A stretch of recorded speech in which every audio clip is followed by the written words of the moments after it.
नेपाल की संसद पर आर्मी का कब्जा है। राष्ट्रपति भवन पर फोर्स तैनात है। पीएम हाउस पर जवान अलर्ट हैं। कर्फ्यू लगा है, सड़कें सूनी पड़ी हैं। टेक्निकली कहें तो नेपाल में इस वक्त आर्मी रूल चल रहा है। फौज ही लॉ एंड ऑर्डर संभाल रही है।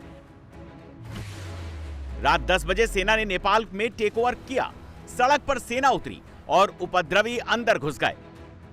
फौज की तैनाती के बाद से कहीं कोई पत्थर नहीं चला, कहीं कोई आगजनी नहीं हुई,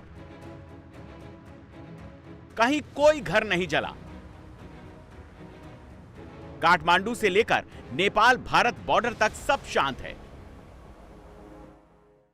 नेपाल के नेपालगंज में नेपाल आर्मी ने कर्फ्यू लगा दिया है ताकि हालात पूरी तरीके से सामान्य हो सकें। जिस तरीके से हालात 2 दिन से बिगड़े हुए थे वो हालात अब कम से कम नेपाल की सड़कों पर देखने को ना मिले, इसलिए नेपालगंज में कर्फ्यू न सिर्फ लगाया गया है बल्कि नेपाल की आर्मी और नेपाल की आर्म्ड पुलिस फोर्स पूरी तरीके से तबाही के जो निशान थे उनको भी देखिए यहां से मिटा रही है, हटा रही है। जिस इलाके में इस समय आर्म्ड पुलिस फोर्स के लोग बाकायदा देखिए किस तरीके से बेल्चे से, किस तरीके से इंस्ट्रूमेंट के जरिए जो राख पड़ी हुई थी, जले हुए बैरिकेड्स की, जले हुए सामान की, जली हुई अलमारियों की, उनको फिलहाल यहां से हटाया जा रहा है, इकट्ठा किया जा रहा है ताकि तबाही के ये निशान यहां से हटाए जा सकें, ताकि लोगों की कम से कम जो मेमोरी है परसों की, कल की, वो कम से कम क्लीन हो सके, वो साफ हो सके। इसको लेकर के नेपाल आर्मी पूरी तरीके से सड़कों पर उतर आई है। लेकिन वीरगंज में जिस तरीके से जेल को ब्रेक करने की कोशिश की गई उसी तरीके से नेपालगंज में स्थिति न बनने जाए, इसको लेकर के बाकायदा नेपाल आर्मी देखिए लगातार यहां पर प्रयास कर रही है कि लोगों से संवाद किया जा सके, एक शांति स्थापित किया सके। हालांकि छिटपुट घटनाओं को छोड़ करके आज कम से कम नेपाल में इस तरीके की बड़ी हिंसक तस्वीरें नहीं आई हैं, लेकिन लोगों का प्रदर्शन करना, सरकारी सामानों को लूट लेना, हथियारों के वीडियोस को सोशल मीडिया पर अपलोड करना अपने आप में कहीं ना कहीं चिंता का विषय बना हुआ है। ऐसे में नेपाल आर्मी सड़कों पर उतर करके लोगों से शांति की अपील कर रही है। सवाल यह है, क्या नेपाल में अब आर्मी रूल चलेगा? क्या नेपाल में फिर से राजशाही लौटने वाली है या फिर नेपाल में फिर से चुनाव होने वाला है? नेपाल में जेनजी के प्रदर्शनकारी संसद भवन फूंक चुके हैं, राष्ट्रपति भवन स्वाहा कर चुके हैं, सुप्रीम कोर्ट की बिल्डिंग जला चुके हैं। नेपाल के भ्रष्ट अफसर हेलीकॉप्टर से लटक लटक कर कुछ इस तरह भाग चुके हैं।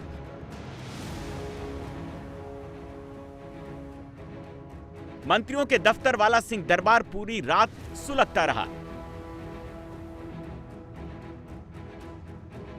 कांतिपुर टीवी के ऑफिस में अभी तक धुआं निकल रहा है। हिल्टन होटल की आग बुझ चुकी है, लेकिन धुआं पूरे दिन निकलता रहा। नेपाल की सड़कों पर इस वक्त जली हुई गाड़ियां दिख रही हैं। लोगों के घरों का सामान जल चुका है, लुट चुका है। सड़कों पर अधूरी क्रांति के जले हुए निशान ही बाकी हैं।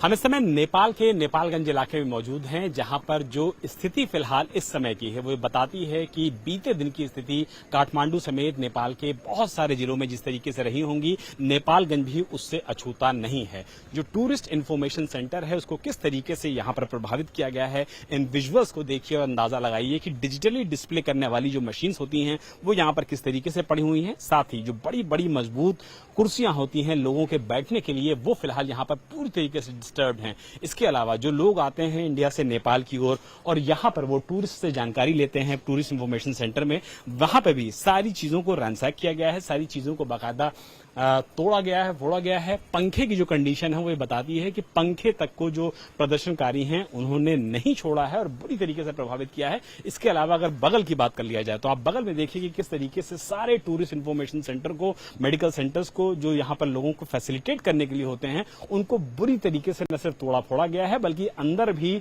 आग लगाई गई है। क्योंकि टीन शेड पे जो आग लगी हुई है, जो यहाँ पर कालिख लगी हुई है, वो ये बता रही है कि किस तरीके के हालात यहाँ पर बीते दिन हुए थे। और इसी वजह से आज नेपाल की जो आर्मी है, नेपाल की जो आर्म पुलिस फोर्स है, उसने सड़कों पर उतर करके पूरी तरीके से हालात को संभालने की एक बड़ी कोशिश की है। और ये जो बड़ी बड़ी कुर्सियां उल्टी पड़ी हुई हैं, इनको पलटना, इनको उलटना भी आसान नहीं है, क्योंकि जिस तरीके के हालात कल यहाँ पर थे, हजारों की संख्या में प्रदर्शनकारी यहाँ पर मौजूद थे, और जिस तरीके के हालात यहाँ पर फिलहाल नजर आए थे, वो ये बताते हैं कि हालात फिलहाल कितने ज्यादा खराब थे। अभी भी आप देखिए कि किस तरीके से जो इंफॉर्मेशन सेंटर है, यहाँ से बाकायदा जो आग है, यानी कि जो धुआं है, वो अभी भी आपको नजर आएगा। जहां तक आपकी नजर जाए, कैमरामैन को बोलूंगा कि एक बार जूम करके जरा अंदर के विजुअल दिखाएं कि यहाँ पर जो तोड़फोड़ हुई है, यहाँ के जो हालात हैं, यहाँ के जो विजुअल्स हैं, पूरी छत को किस तरीके से डैमेज किया गया है, पूरी छत को किस तरीके से यहाँ पर खराब किया गया है। और फिलहाल जो नेपाल की आर्मी है, नेपाल की जो आर्म फोर्स हैं,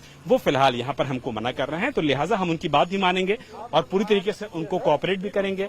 लेकिन जो हालात हैं वो यहाँ के वाकई में दिखाते हैं कि किस तरीके से पूरे इलाके को जबरदस्त तरीके से तोड़फोड़ किया गया है, रैंसैक किया गया है। नेपाल में सब कुछ जल चुका है। इस वक्त सिर्फ दो ही चीज सेफ है, नेपाल की आर्मी और राजा का महल। आर्मी नेपाल को कंट्रोल कर चुकी है और राजशाही अपने मौके की तलाश कर रही है।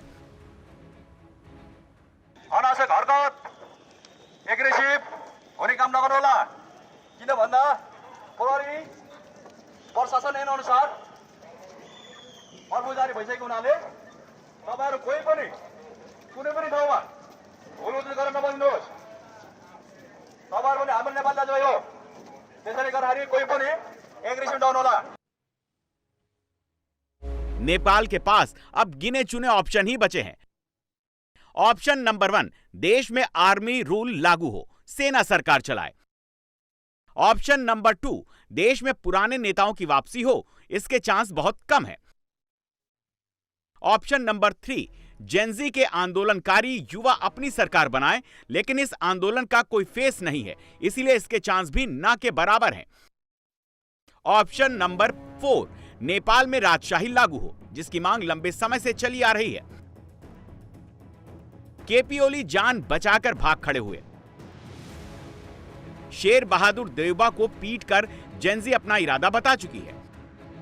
पुष्प कमल दहल प्रचंड छिप गए हैं, वो कहां हैं किसी को नहीं पता। नेपाल की सिचुएशन ऐसी है कि कोई भी पुराना पॉलिटिकल फॉर्मूला लागू करना बहुत रिस्की है, इसीलिए देश में पुराने नेताओं की वापसी के चांस बहुत कम है। तो सवाल यह है कि नेपाल में आगे क्या होगा। तो यह समझने के लिए पहले इस तस्वीर को ध्यान से देखिए। यह तस्वीर उस वक्त की है जब सेना प्रमुख अशोक राज ने सुलगते नेपाल के लिए लास्ट वार्निंग जारी की थी, आंदोलनकारियों से घर लौटने की अपील की थी। यस विषम परिस्थितिबाट राष्ट्रलाई शान्तिपूर्ण तवरले निकास दिनको लागि आन्दोलनरत समूहलाई आन्दोलनका कार्यक्रमहरू स्थगन गरी वार्ताको निमित्त आह्वान गर्दछु। सेना प्रमुख अशोक राज सिंहदेल ने जब नेपाल की जनता को संबोधित किया तो उनके पीछे सिर्फ दो चीजें नेपाल आर्मी के पीछे नेपाल का फ्लैग था और दूसरी चीज नेपाल के पहले राजा पृथ्वी नारायण शाह की फोटो। आर्मी चीफ के बैकग्राउंड में राष्ट्रपति की फोटो नहीं थी, पूर्व प्रधानमंत्रियों की फोटो नहीं थी, नेपाल का कोई नेशनल सिंबल नहीं था। आर्मी चीफ के पीछे नेपाल के राजा की जो फोटो लगी है वो कहीं इस बात का संकेत तो नहीं कि सेनापति आ चुका है, अब राजा के आने की बारी है। नेपाल में राजशाही की बातें सिर्फ कोरी कल्पना नहीं है। नेपाल की राजशाही सोशल मीडिया से लेकर अखबारों तक की हेडलाइन बनी हुई है। सच बात यह है कि नेपाल इस वक्त अधूरी लाल क्रांति के हैंगओवर से उबरने की कोशिश कर रहा है। लोगों को यह लगता है कि डेमोक्रेसी ने अस्थिर सरकार और भ्रष्टाचार से ज्यादा कुछ नहीं दिया। नेताओं ने नेपाल के लोकतंत्र को तमाशा बनाकर रख दिया। लोगों को ऐसा क्यों लगता है, यह समझने के लिए सेना प्रमुख के पीछे नेपाल के पहले राजा पृथ्वी नारायण शाह की फोटो का मतलब समझ लीजिए। पृथ्वी नारायण शाह को आधुनिक नेपाल का जनक माना जाता है। 1768 में पृथ्वी नारायण शाह ने एकता मुहिम चलाकर आधुनिक नेपाल की नींव रखी। 2008 में नेपाल में लोकतंत्र की स्थापना हुई, यानी राजशाही का दौर पूरे 240 साल चला। राजशाही के दौर में नेपाल में खूब उतार चढ़ाव आए, लेकिन ऐसी अराजकता कभी नहीं फैली, ऐसी हिंसा नेपाल ने कभी नहीं देखी। नेपाल में व्यवस्था से परेशान लोगों ने सब कुछ जला दिया, कुछ भी नहीं छोड़ा। न नेताओं के घर बचे, न ही संसद। सिर्फ एक ही चीज बाकी रह गई, वो है राजशाही की डिमांड। नेपाल में अब पूरी तरह आर्मी का कंट्रोल हो चुका है, हिंसा शांत हो चुकी है और फिर से राजशाही की मांग उठने लगी है। जिस राजशाही की बात फिर से नेपाल के लोग करने लगे हैं, वो कई साल से चली आ रही है। लोग इसे लेकर लगातार आवाज उठा रहे हैं। मार्च महीने में राजशाही की मांग को लेकर जबरदस्त प्रदर्शन हुए। सत्ता के पुराने फॉर्मूले को लेकर लोग सड़कों पर उतर आए। उस वक्त ओली सरकार ने अपनी ताकत के दम पर इन्हें दबा लिया, लेकिन अब एक बार फिर माओवादी क्रांति का अधूरापन नेपाल को राजशाही की ओर खींच रहा है। नेपाल में पावर सेंटर के पुराने फॉर्मूले की डिमांड तेज हो गई है। वो डिमांड क्या है, समझ लीजिए। 1990 में नेपाल के अंदर मल्टी पार्टी डेमोक्रेसी सिस्टम लागू किया गया। नए संविधान के तहत नेपाल को कॉन्स्टिट्यूशनल मोनार्की बनाया गया। कृष्ण प्रसाद भट्टाराई नेपाल के पहले निर्वाचित प्रधानमंत्री बने। इस सिस्टम के अंदर असल पावर नेपाल के राजा के पास थी, जबकि देश के सिस्टम को चलाने के लिए चुनाव कराकर प्रधानमंत्री का चयन किया गया। 1990 से लेकर 1996 तक यह सिस्टम अपने तरीके से काम करता रहा, लेकिन नेपाल में सबसे बड़ा बदलाव 1996 में शुरू हुई माओवादी क्रांति से हुआ। 1986 से लेकर 2006 तक नेपाल में लोकतंत्र की मांग को लेकर माओवादी क्रांति हुई। क्रांति को दबाने के लिए नेपाल के राजा ज्ञानेंद्र सिंह ने 2005 में सरकार बर्खास्त कर पावर अपने हाथ में ले ली। ज्ञानेंद्र सिंह इस क्रांति को ज्यादा दिन नहीं दबा सके। 28 मई 2008 को 240 साल पुरानी राजशाही का अंत हो गया। नेपाल को लोकतांत्रिक राज्य घोषित किया गया। इस बदलाव में नेपाल को हिंदू राष्ट्र की जगह धर्मनिरपेक्ष राष्ट्र घोषित कर दिया गया। माओवादी क्रांति के चेहरे पुष्प कमल दहल प्रचंड, केपी शर्मा ओली जैसे नेताओं के पास बारी बारी से नेपाल की कमान जाती रही, लेकिन नेपाल में नेताओं ने लोकतंत्र को एक कंफ्यूज प्रयोग बनाकर रख दिया। पिछले 35 साल के अंदर नेपाल में 32 सरकारें बदल गईं। केपी शर्मा ओली पिछले 10 साल में 4 बार, शेर बहादुर देउबा 10 साल में 2 बार, पुष्प कमल दहल प्रचंड 10 साल में 2 बार प्रधानमंत्री बन चुके हैं।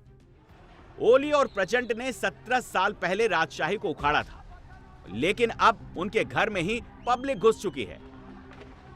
राजशाही का विरोध करने वाले नेपाली कांग्रेस नेताओं की भी पिटाई हो रही है। ओली की वापसी का चांस ना के बराबर है। प्रचंड भी मौजूदा पॉलिटिकल पिक्चर से गायब हैं। शेर बहादुर देउबा भी सीन से बाहर हैं। ऐसे में सबसे बड़ा विकल्प राजशाही का बचता है, हिंदू राष्ट्र के वापसी का बचता है। ज्ञानेंद्र सिंह जब तक नेपाल के राजा थे तब तक नेपाल हिंदू राष्ट्र था, लेकिन लोकतंत्र लागू होते ही हिंदू राष्ट्र का तमगा हटा लिया गया। नेपाल की राष्ट्रीय प्रजातंत्र पार्टी यानी आरपीपी राजशाही की वकालत करती है। आरपीपी का मानना है कि हिंदू राष्ट्र और राजतंत्र एक दूसरे के पूरक हैं। संयुक्त जन आंदोलन समिति भी राजशाही की पैरवी करती है। इस डिमांड को लेकर यह संगठन उग्र प्रदर्शन कर अपनी ताकत दिखा चुके हैं। नेपाल में बहुत सारे ऐसे लोग हैं जो चाहते हैं कि 1991 का संविधान फिर से बहाल हो।